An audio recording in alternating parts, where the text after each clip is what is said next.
अंजना झा अहाँ समस्त मिथिलावासी के सादर नमन करै छी और अंजना गीत संग्रह चैनल पर अहाँ सब गोटा के स्वागत करै छी। आइ एहि चैनल पर हम एकटा सुंदर मैथिली कजरी लोकगीत लऽ कऽ आयल छी। आशा अछि जे गीत सुनबामे अहाँ सबके नीक लागत। तऽ आउ सुनी सब गोटा एकटा सुंदर मैथिली कजरी लोकगीत।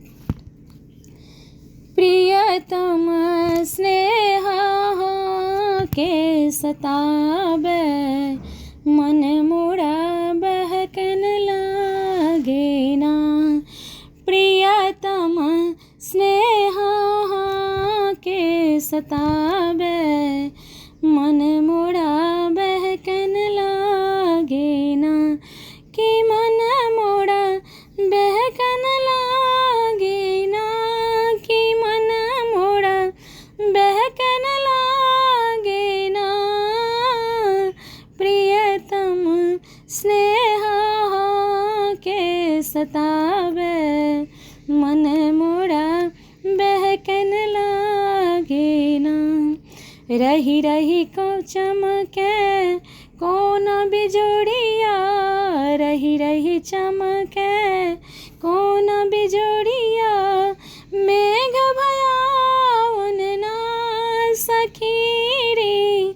मेघ भयावन ना।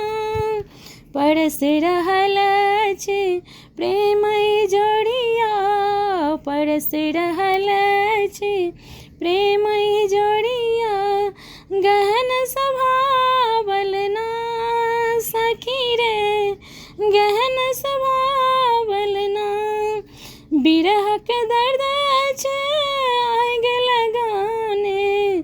बिरह के दर्द अछि आग लगाने।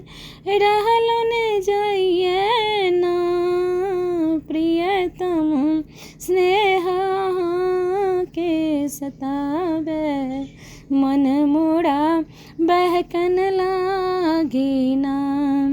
प्रियतम स्नेह के सताबै मन मोरा बहकन लागे ना। प्रीत करीत कठिन एहि जग में। प्रीत करीत कठिन एहि जग में। दुनिया बेईमान माना गे बहिना। दुनिया बेईमान माना। अपन ही गाम नेने चलू सजना। अपन गाम नेने चलू सजना।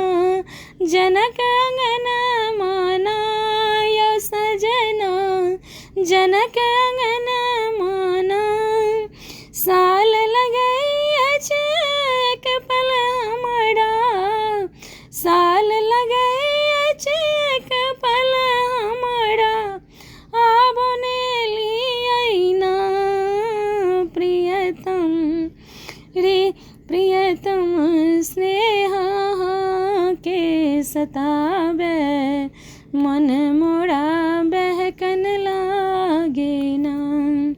प्रियतम स्नेह के सताबै मन मोरा बहकन लागे ना। कि मन मोरा बहकन लागे ना। कि मन मोरा बहकन लागे ना।